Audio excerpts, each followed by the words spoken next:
So, welcome to the Helix webinar series. Today's session is on modern service assurance and optimization. Joining me today is Komal Padmara, our Principal Product Manager. She's going to go through a lot of great content today.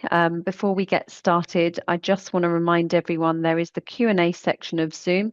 Down at the bottom, you should find that. If you have any questions during the session, please post them in there. We will be taking some time, roughly around 15 to 20 minutes at the end, where we'll take some of those questions live. So with that, I'm now going to hand over Komal for your formal introduction and to get us started. Okay, thanks, Sam.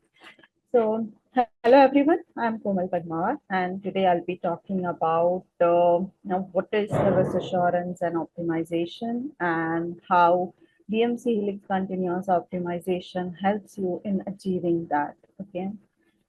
Um, okay. Let me start. Okay, now let me start with the case for change. So why it is required, right? So today IT team, IT teams, the operation team has to make a lot of decisions on a quicker basis, right? So I mean the challenges that they are facing. First of all, I think the visibility that many IT teams or need to know what they own, where it lies, how they are utilizing it, right? It's very difficult if you don't have a proper tool in place to know how you are utilizing your infrastructure. And now we also are seeing there are different modern technologies that are coming in. People are using public clouds. Customers are using public cloud, and knowing it where what the resources you are using and how you are utilizing is extremely important. And also at the same time, you also need to know whether in the high utilization or peak times, whether I have enough capacity to support these peaks, the business demands that we are going to see. And with the hyperscalers, I think new challenge that is coming in is how to optimize my resources so that I can save cost in that area, because these hyperscalers are extremely expensive. So all in all, we need some tool which can help to solve these challenges. So where come the service assurance and optimization, why that is needed? So when I am seeing whether we have enough capacity to serve the business demands and as well as the opportunities to save the cost, right? So it's service assurance at one end, right? Risk assessment and balancing, knowing the risk, and another hand, it is cost that you have to continuously optimize. So what we are doing is balancing the risk between risk and cost. So not solving the bottlenecks, not having any saturation risk, optimally using your resources, doing the service planning, right? All these comes into having your risk-free environment, and as well as right sizing your environment, cost saving recommendation, automations around it is something comes into the cost optimization. So the tool should be able to help you with achieving the right balance between the risk and the cost.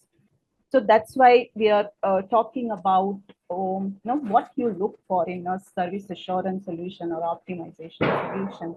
So first of all, as I said, you have to have visibility across your enterprise, right? You need to know what all type of environments you're using, or what type of infrastructure you're using, how you are utilizing it, which these infrastructure belongs to, which means it belongs to, who's the owner are, then if there are any problems, who's going to solve them. So having that visibility solves half of the problem. Then understanding the saturation forecast. So for traditional infrastructure data centers, right, on-prem data centers, knowing if there are any saturations that are going to come in the future, it's absolutely necessary. It's imperative to know those, so that you are not crossing your SLAs or SLOs. So you have to maintain your SLAs. So you need to know if there are any situations that are going to come. Then having the capability to reserve your capacity, reserve your resources for the future projects that are going to come. Then you should have the ability in the tool to do the forecasting and modeling on your own, right? So that based on your own requirement, you should be able to model your infrastructure in such a way that you are solving your critical problems in a timely manner. So, and at the same time, we are also most of the time we're talking to a customer and telling them, having those 3R models uh, helps you also achieving the ensuring the resource optimization. So, if you have any waste, so reclaiming those waste, right? I mean, if you're not utilizing your infrastructure, so reclaiming that waste. If idle infrastructure is there, then right sizing it. So if you have over allocated the capacity, and knowing it that okay, you can resize to it, that's also important. So right sizing and the reservation. So again, keeping your resources for the critical projects that are going to come is also important. So these are the some high-level use cases that BHCO, meaning BMC Helix continuous optimization, provides today as well, right? So in the service assurance, having the visibility into the usage, performance of any kind of infrastructure. It could be on-premises, multi-cloud, Kubernetes, containers, right? Or even business service level. So you will be able to see your usage and performance of all these things. It also includes network storages. So we cover everything in the HCO. Then we also allow business aware analytics. So as I was saying, so you can model your business services or how you are serving your customer by different services that you're providing. You can model that in the HCO. Or if you are using some other ecosystem, then you can bring in that data and you can keep a watch on performance of your applications, and it will help you to gain insight into business continuity. Reservations, I already talked about. Then visualizing your business services from a cost perspective as well. So cost perspective meaning you need to know if there are opportunities to optimize it, and then by then you can able to save your cost, the money that you're spending. Then simulation. So simulations could be different, right? In many areas, you need to keep simulating certain events that are going to happen in the future. For example, some business event is going to come, and then you want to know whether you have enough capacity to support that. Or if you have a cloud first strategy and you want to migrate your workloads or the servers to cloud, then how it is going to behave or what I should be procuring. So those kind of simulation, you should be able to do that, and that's what BHU also provides. So okay, so another part to it is I want to highlight is with all those capabilities, the product that we have, PHCO, is now part of PMC Helix platform. So what is Helix platform? It's a microservice-based architected Kubernetes containerized platform which provides many common services. For example, authorization, authentication, as well as it also provides AI/ML engine, which can be leveraged by all the different products that we have in the ITOM portfolio. Okay, ITOM meaning IT operation management. So as you might have already know that a discovery or dynamic service modeling is also on the same platform. From monitoring and AI ops space, we have BMC Helix operation management, service monitoring, log analytics on the same platform. Then we also have BHC on that. The advantages that I'm getting through this is that anybody's develop, anything, new algorithm in the AI and ML engine, all the products are get those capabilities, right? So it just it's a matter of consuming those capabilities, right? So we get a lot of such services which we can use directly, as well as we can share the data. So, for example, if Discovery is discovering the infrastructure and it is collecting in, the configuration information that we can get in the HCO, and on top of it, we can get the metrics, right? If you want. Then we have intelligent integration as part of the platform, which is collecting different type of data. For example, again, configuration data, entities, information, its topology, stresses. So all this also is now part of the platform, or common data store that is part of the BMC platform, and BHCO can consume that data. We also have intelligent automation. We have some support of intelligent automation today, which is nothing but the automation broker. But in the future, we will add more capabilities because it is again part of the platform. It becomes easy for us to consume these services. So, and just little bit, let me talk about the value we have delivered so far. So customer successes that we have seen. So in 56% of the deployments, we have seen that the customers have received the ROI in less than 6 months. So setting up the environment, collecting the data, and within 3 months itself, our platform can start providing the optimization recommendation or forecasted saturation recommendation, so that we can start taking actions.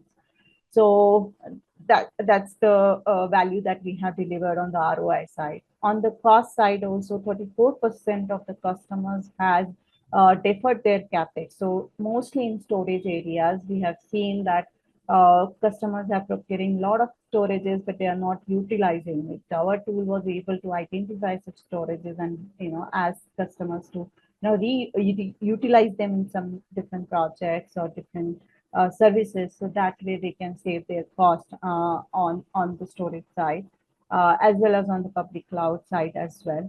The time on the time side, 47% of the customers reduce their time spent on the capacity management, because if you once set up the tool for all your infrastructure, it keeps giving you alerts. So you just have to, take care of those alerts and create the simulation for the future events. And that's all. That's the enough time that you have to spend on it. And that way you can reduce your time spent on the capacity issues that are going to raise. Okay, so another, again, it's a business case, I would say, because in many of our, American customers, where financial services mainly, they have to support this FFIEC regulatory compliances. So they have their list of rules that they have to follow, and they have to produce these reports to these authorities and provide and keep your auditing status clean, right, green. So BHCO has helped all these customers to build these reports, and they are able to maintain their audit, maintain their compliance, and they never saw any capacity related issues in their environment by following these FFIEC regulatory compliances as well, and BHCO can help with that. Now let's see so if you are aware about TSCO, and then we have might or change the product from TSCO to BHCO, right? So let's see what innovations that we have added in BHCO. So first of all, it's a modern architecture. It's a containerized architecture. The scale and performance is not a problem, or it's already taken care of with BHCO, with the SaaS offering that we have. With SaaS, it is BMC who's going to operate it, right? So you don't have to take the overhead of operations. You don't have to maintain the product. Being SaaS, BMC is responsible for maintaining that. And as well as we have added many capabilities like cloud migration simulation, Kubernetes optimization. We'll talk about them in wider detail, in a little detail. On the platform side, as I was saying, it is part of the platform. So what is the benefits that we are getting is we have now out of the box integrations with discovery product, operation management, then service monitoring, dynamic service modeling, right? So all these services that are part of the platform, we have out of the box integrations with them so that we can share the data, we can share the same context so that we are talking the same language, right? So if you are part of the bigger platform and you are owning multiple products, then it's very useful to we give the insight in the same context. So that's the advantage that we are getting being part of the platform. And on the predictive service management side, I think I'll talk about them in all the detail in the next slide. So let me go to that first.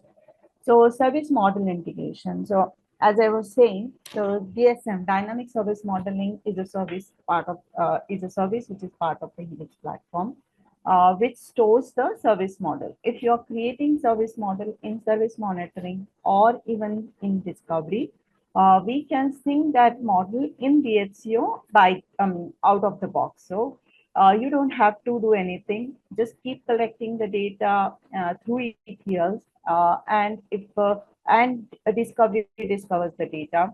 And when we reconcile the data between the two, we create these services, and now you will be able to see those services and its performance first in the workspace, and then if you include them in the business service view, you'll be able to see those services in the view as well, right? So it is again talking about the same language, showing the insight for the same services that you are seeing in different products as well as in the SEO. Now, the next important thing or very critical or unique feature that we have added is business driver growth prediction. So as I was talking about business services, getting synced them with the discoveries. So that meaning you already have business model, business service model in the HCO. Now, if you have any third party which is collecting the business drivers data, so for example, your load data, right? The number of users visiting your website, or number of page visits, or number of transactions that are happening, or number of stocks in the, and for the stock site. So these could be the load that defines, that is the load on your system. So this data, if you're collecting, then and with ETLs, we are already collecting the performance data. So all the prerequisites are already met. Now, what we do is behind the scene, on a regular basis, we try to correlate this load data that we are getting from the other third party and the performance data for that business service. So we try to correlate each load data with each performance metric of that business service. So performance metric is nothing but the CPU utilization or memory utilization of a system on which that business service is running. Okay, so we try to do this correlation between the two, and we provide now growth prediction. So based on your utilization, we try to predict that how much growth will be supported or how much more load will be supported with the current allocated capacity that you have assigned.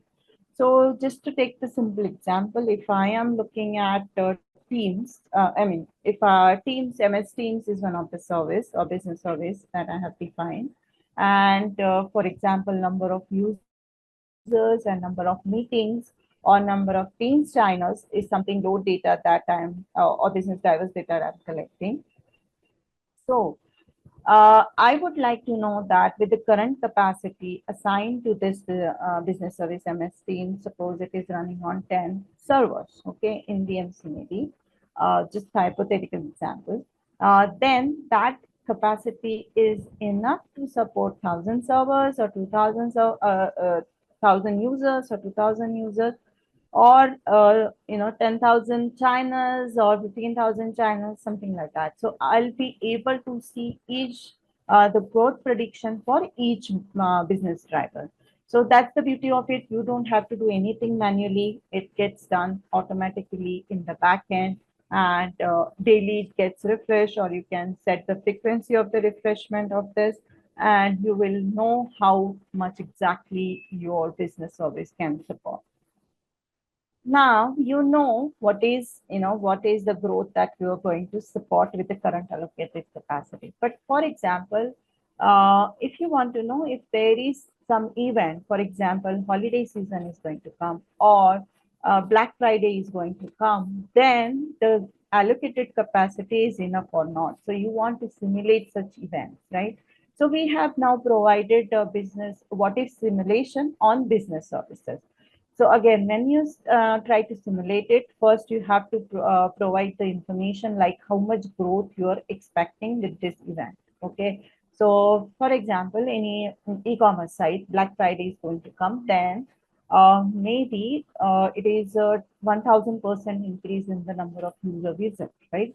So I want to, so you have to see whether the 1000% increase in number of users is going to support it or not. So you just enter that information and we do the calculation. We even consider the seasonality, on with the, I mean, previous year data and all that we already consider. And we also consider organic growth. So in general, if there is a constant growth that you are seeing, so we already considered that in the algorithm.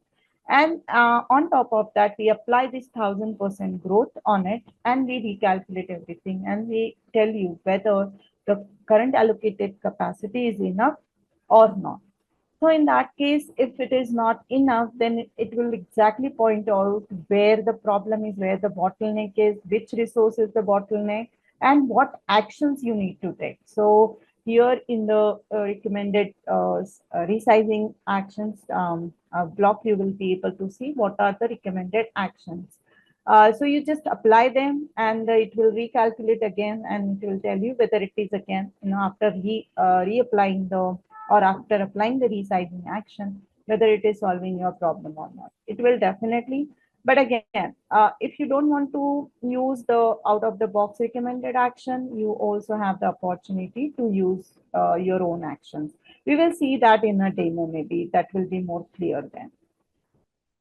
Um, we also have service risk dashboard. So again, we have business service view, which is point in time and real time data.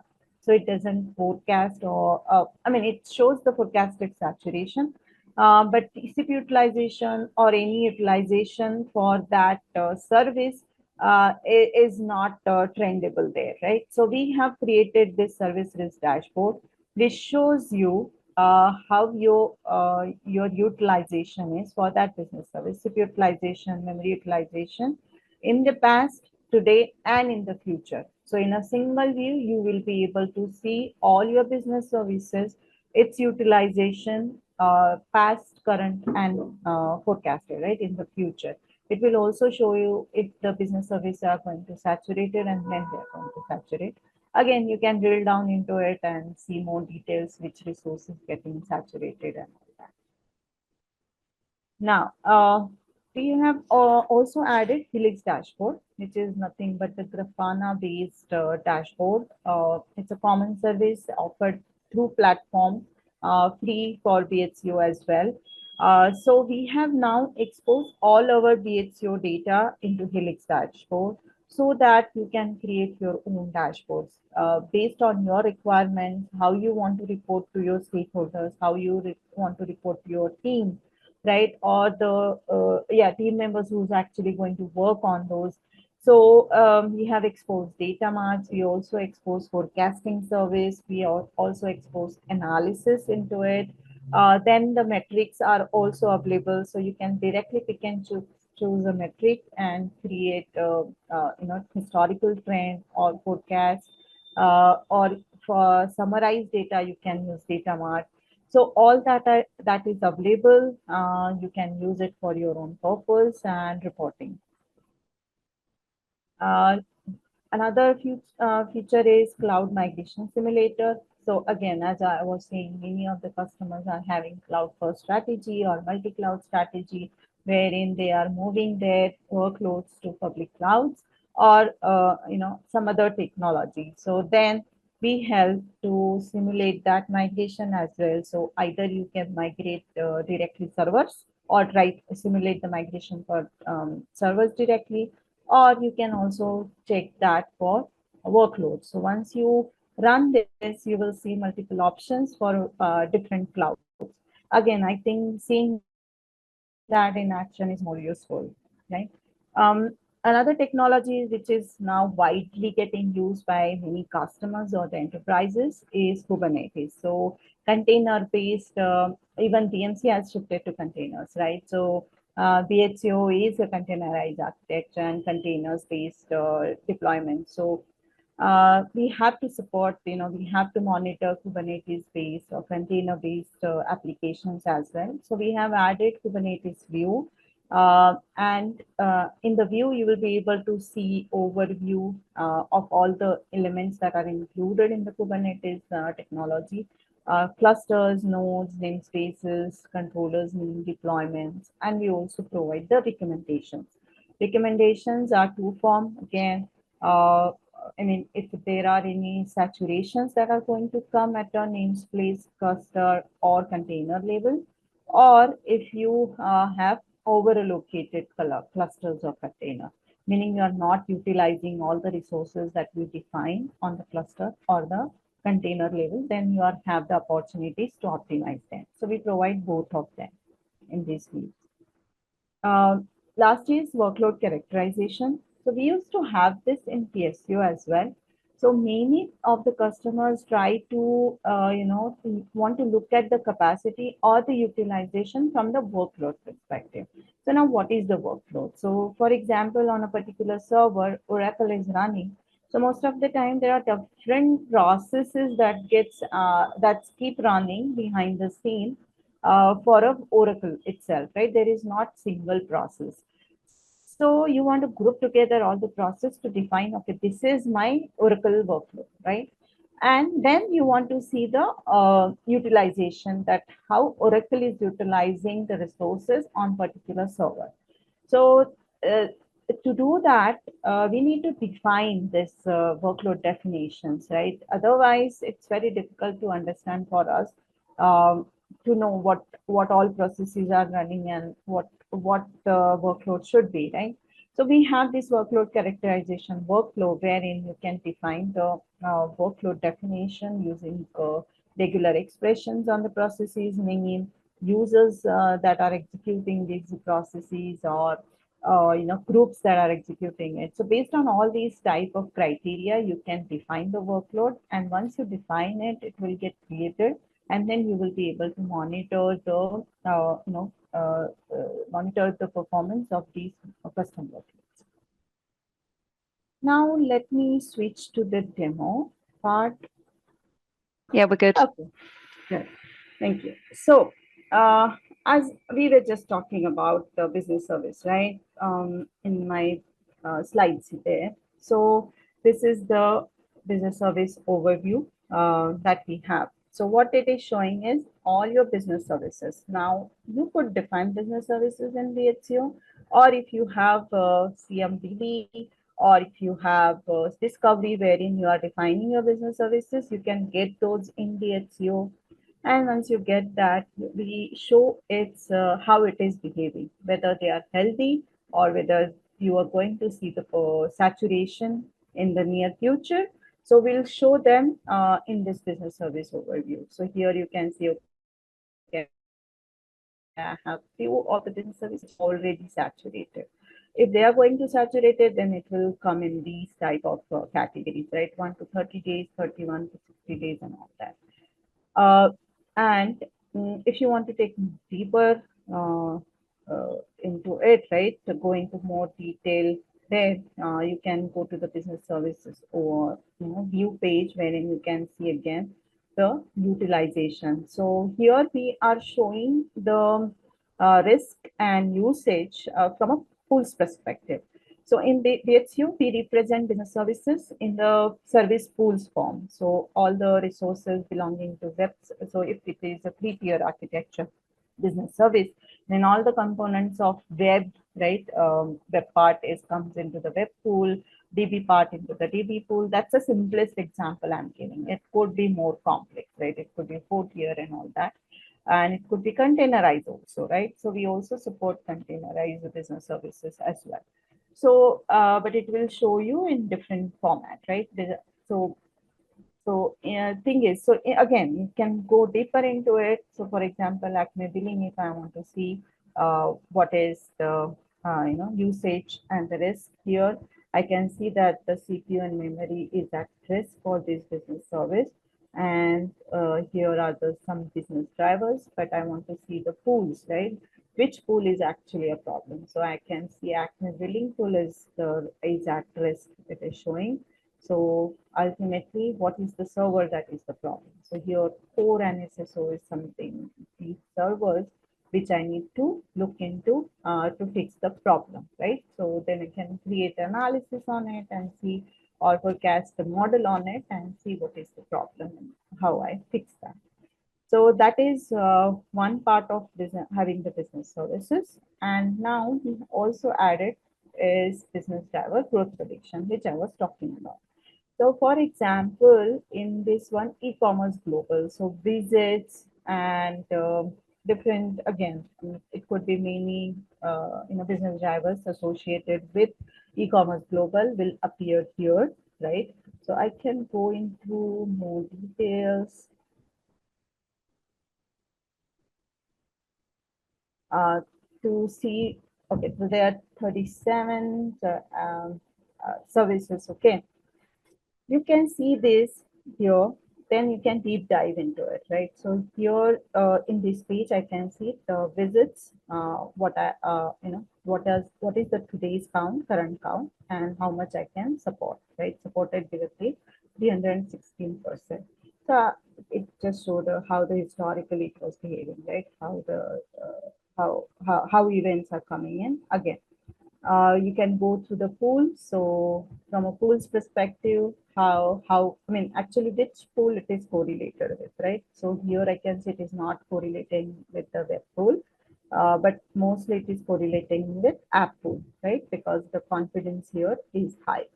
So that's how I understand, okay, that this business driver visits is correlated with the servers that are there in the app pool, right? Yeah, again, I can go deep dive into the app tool and see, look for the servers which are associated with that business driver. So that is the business driver growth prediction. So this is not only for one, but it is for all the business services and all the business drivers that are capturing for each of these business services by default on page one itself, right? I am able to see that how much growth I can support for all my businesses that I'm running, right? So here something is it in orange, right? Color which shows page views is only supported like 37%. Now it is up to me whether 37% growth is sufficient for me or I should be, increasing the capacity to increase the supported growth. But if that is not what it is, you want to know, but you want to understand if, whether I'm going to uh, support some future event, right? So that's what I was talking about, the what if simulation. So I can create a what if simulation. So for example, Black Friday is coming. So then whether I have enough capacity to support that event or not. Or if I am launching iPhone, then definitely the number of visits are going to increase, number of transactions are going to increase. Then I have enough capacity or not. So for example, again, e-commerce site I'm taking and I'm going to say page views are going to increase. So supported value, okay, it is already going to support these events, right? The current value is this, but supported is this. But I'm going to say that, okay, it is going to increase even more, right? So here in this one, it is considering your organic growth already, and it is showing either time it is going to go low, right? Based on our analysis, it is showing that its utilization or number of page visits are going to low. This is our forecast, but some event is going to come. So Black Friday, I will say, and I will add supported or growth prediction, right? So I'm saying 1000% here, and this has to start on 15th of November. Okay. Now it is showing, okay, this has increased. Earlier it was going down, now there is sudden increase, and then it will be again lowering down. Okay. So now let's see whether this is supported or not with the current capacity that I have.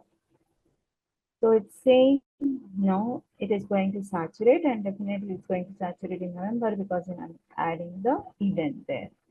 So it is now, this is where I was talking about that it will tell you which resources are going to be a bottleneck. Now here I can see all the three pools are going to be saturated, and it will be the CPU will be the constraint. CPU resource will be the constraint for all these three resource pools, okay, or service pools. Now, at this level, it also tells you, okay, what is the current allocation, right? So, number of instances or CPUs that are assigned to this. This is the current uh, allocation, right? Now, as I was saying, it also shows you recommended that what are the actions that you should take to come out of this situation. Okay, I can simply say apply changes here, and then it will again recalculate. And okay, there is a risk of saturation. Okay, it didn't apply. Let me first apply it, sorry, and then apply changes.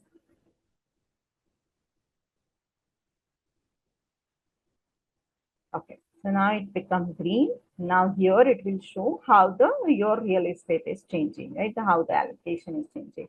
So from 1 server to 27. So all these needs to change. And then once you change the servers, right, instances, then how the CPU, total CPU and total memory is changing.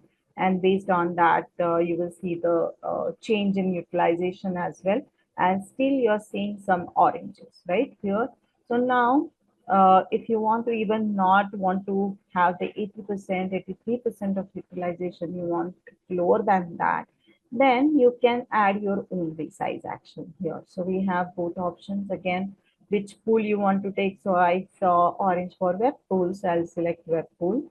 And we have already changed instances from 1 to 27. So let me try 29 something. I'm just taking scale out option, not scale up option. And I will say, okay, apply changes. And let's see it will solve my problem or not. Okay.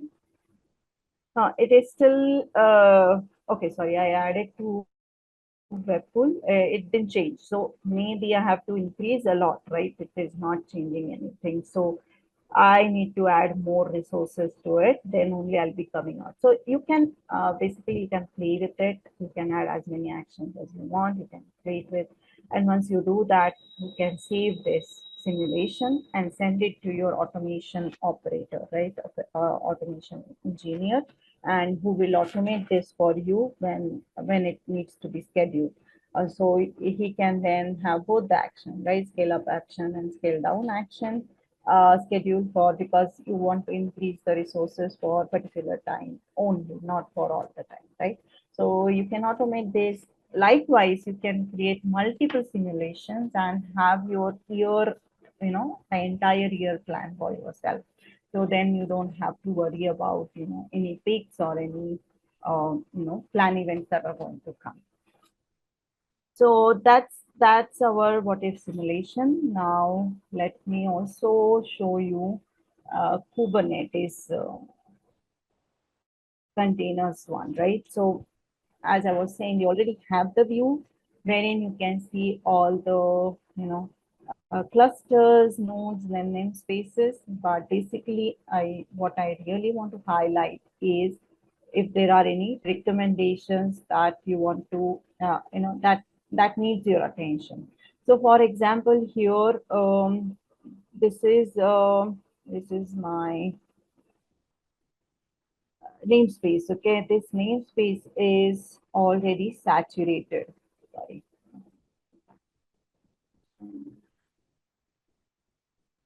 Okay, so this is saturated and I need to fix this. So that is one recommendation. Now you can do the analysis here, right? What is the current course that are assigned, recommended course, then memory use and all that. So every detail you will get why this is saturated, and you can go click on it and you will see again more details that little memory is something is the problem, I guess, and you need to change the memory. So, and that the problem is for next 30 days, not in next 30 days and all. So, this is going to be saturated. So, and all the other benefits it will list, it will give all the reasoning why we are saying this and all that. You can take a deeper look at it in the recommendation details. Then similarly, we have forecasted saturation for containers. So if you have containers running on your system, we also consider the Java JVM running into these containers. So if it is Java based containers, right? Because most of the customers or most of the users are still using Java applications to run are running on these containers, and you need to define the JVM configuration, the minimum memory, maximum memory, so that your pods are not restarting. Otherwise, it keeps restarting if it doesn't have enough memory and all that. So while providing the recommendation, we also consider that level of detail so that you get accurate recommendations around it.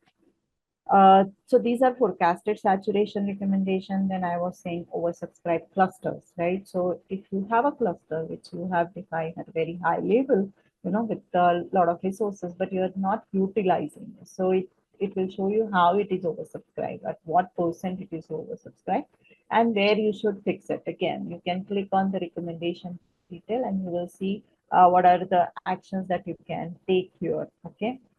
So that's the oversubscribed cluster. Similarly, overallocated containers. So the request limit that you have defined is not something that you are utilizing. So I know you have to start somewhere, right? So you define with some default values, and you have to keep, monitoring it whether you are utilizing it that much or not.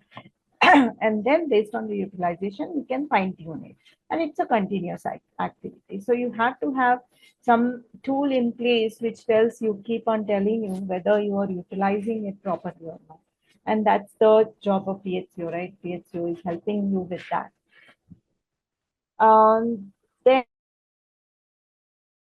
Then let us see evaluation runs. So as I was saying, you can simulate if you want to migrate your business service or application or server. So if you want to directly see the service level, you select the server, which server you want to migrate to the cloud. You can pick and choose that, or you can directly choose the business service or application that you have in your system. So for example, Acme HR Global, if you want to see if I have to migrate Acme HR Global, then what I need to do, right? So in this one, I have around 10, right? So 10 servers in Acme HR one. So it is showing the recommendation for all these 10 servers that I have for, my HR service is running on these 10 different servers. So it will recommend me what I need to use in each of these clouds. So in Oracle, right now it is showing Oracle is the best choice because it's the most cost effective. Others are little costlier than Oracle. So in Oracle, what I should be using to get the similar benefit, similar performance, and it doesn't impact anything, right? So again, it is there are different choices, strategies. For example, here you can see that I can use utilization the strategy, optimization behavior is balance, right? Storage allocation, whether I should consider external volumes or not, right? So there are different settings that you can play with and see for yourself. You want to go for utilization based or lift and shift, right? You don't want to consider utilization, but just lift and shift, right? What is the machine that I should be using in the cloud? So you can change all this. Similarly, you can, play with the recommendation here. I mean, you can change the region if you want, So in many enterprises, there are policies that you don't want to use this and this region and all that. So you can pick and choose the region from or change the region from there. Then the recommendation itself, you can play with it with this edit icon, right? So if you edit, so here it is showing 4. You want to see if I change it to 8, then what happened, how the utilization of CPU and all that will change, right? So all this you can play with it and you will come to know that at the end of it, that what is the cost per month basis in each of the cloud, as well as if you go for reservation type of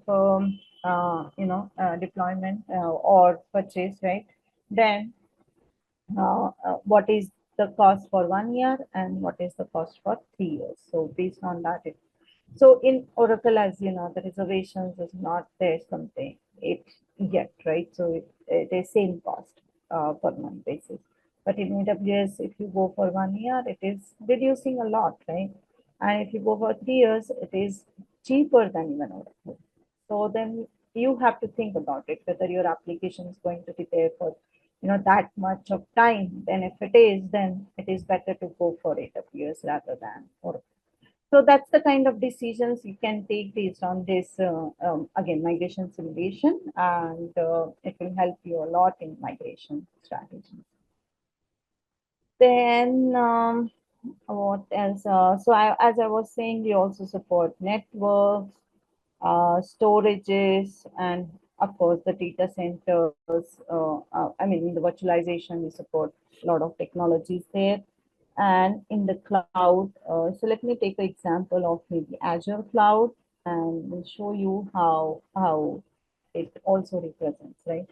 So so currently we are only covering the compute area in Azure. So we show all your virtual machines that are running, then snapshots, also if you have taken, and volumes, right?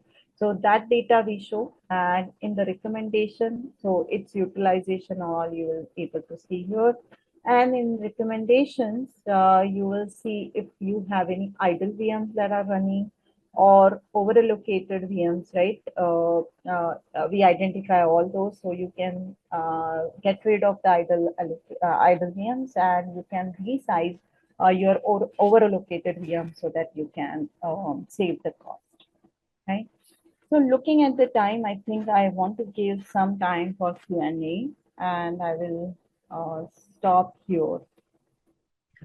Thank you, Komal. And we'll obviously share out the slides that we've got today with all the resources linked. So I don't know if we've got specific questions, but I did get a couple of questions that came up when a few people were signing up. So one of the questions that I got was, can we use this tool for planning capacity requirements for future events, for example, things like end of year sales?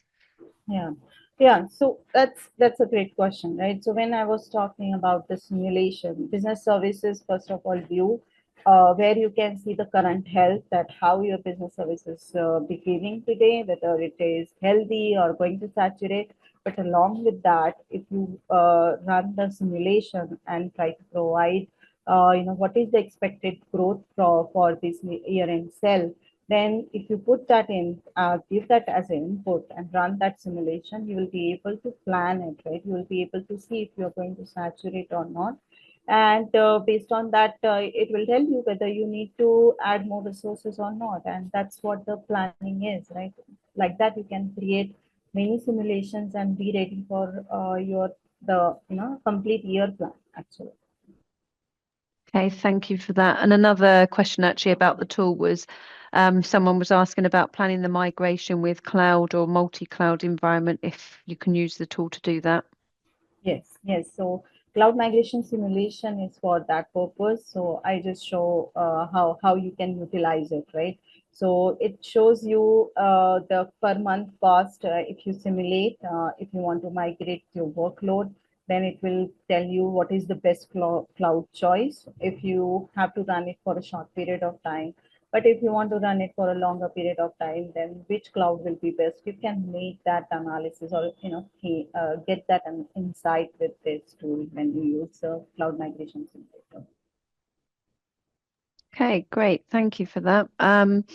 Okay, we've got a couple more minutes left. I don't know if those that have still managed to remain for the full hour, if you have any questions, feel free to come off mute or raise your hand. While we're doing that, Komal, I don't know if you want to just pull up the resources slide to give people an opportunity to Correct. just I'm have a look at showing what we've got. already. Yeah, thank you. Yeah.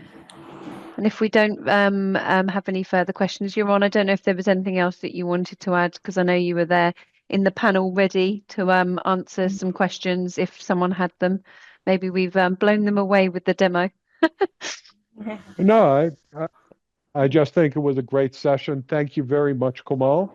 And I hope you all enjoyed it. I encourage you to reach out, so you have our contact information.